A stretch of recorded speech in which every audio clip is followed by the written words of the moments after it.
Happy week 9, 10? Where are we? Is this week 10 this week? Hold on. Let me check before I lead you all astray and you believe that we're much further ahead than we are. But I guess it is week 10 because week 8, yeah, it's week 10. Sorry, time is just flying by for me. I cannot believe we have made it to week 10, which means we are solidly into chapter 2 of The Complete Idiot's Guide to Music History, so please make sure that you're reading the correct book. I'm working on getting all the grades caught up. I think with the online section, I'm pretty close to being completely caught up. Face-to-face section still have a few extra grades to put in, but we're getting there. Want to talk a little bit about your My Life soundtrack projects. This has to be the most interesting group of projects I think I've ever received. Some of you did really well. Really, really well. They were beautifully written. And I'm sorry I didn't give you more feedback on them. Some of you, though, it was painful to read. Not because of the content, you were sharing some really good life stories and trying to pick songs, but it's just kind of one of these where, it's like, why didn't you do what I told you to do so that you would do really well?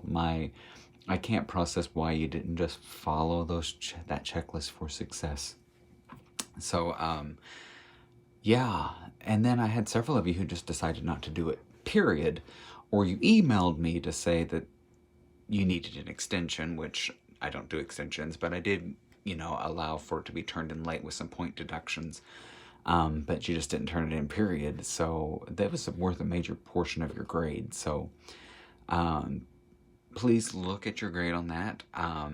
If you received a 0, but you did contact me and for some reason I missed that email, send me an email and say, hey, go through your inbox again. I thought I emailed you, and we can do that. But yeah, a lot of you just didn't do it, which is really shocking.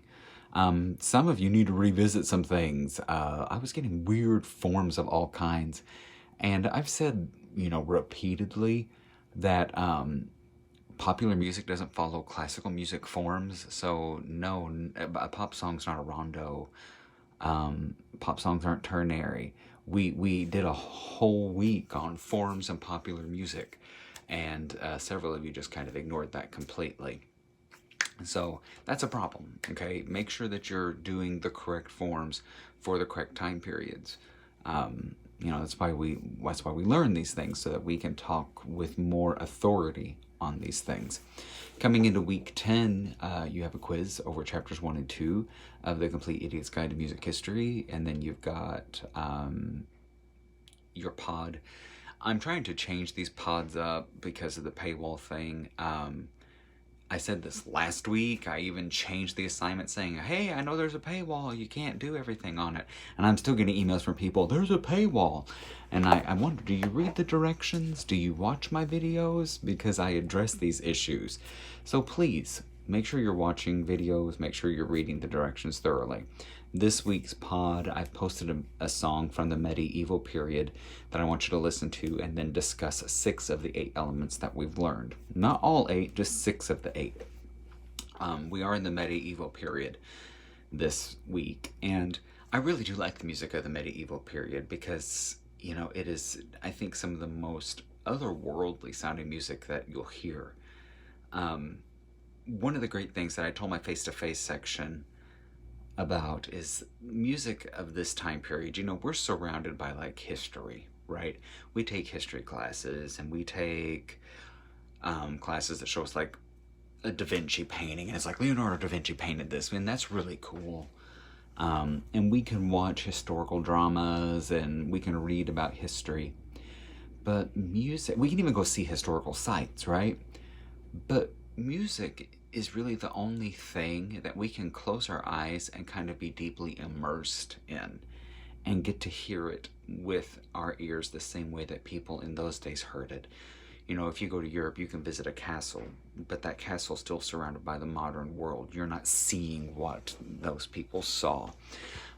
You go look at a painting, if you ever get to go see the Mona Lisa or something like that, you really realize, how crowded the Louvre is, and that you can't even get close to the Mona Lisa. But again, you're looking in this modern space at this historical piece of art. So the context, while it's still really interesting, the context is completely different. But with this music, with music, historical music, the music that we're going to be listening to for the rest of this semester, you can close your eyes, and for that brief moment of time, you can hear what other people have heard. And I love that connection to the past.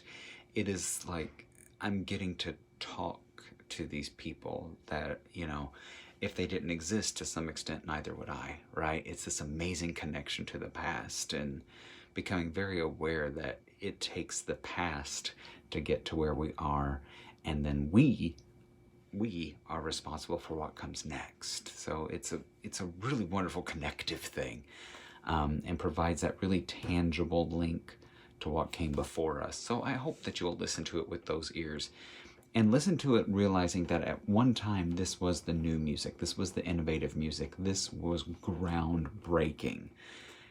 To us it sounds old-fashioned, it sounds like, who would ever listen to this? That may be the attitude you have, but then you're listening to it with the wrong ears. You got to listen to it from the standpoint of, this was new, this was innovative, this was groundbreaking. This was written at a time when people barely lived past 30. You know, it's earth-shattering when you really think about all the trials and tribulations that had to be overcome to create this music, and for the fact that we still exist today despite all of that.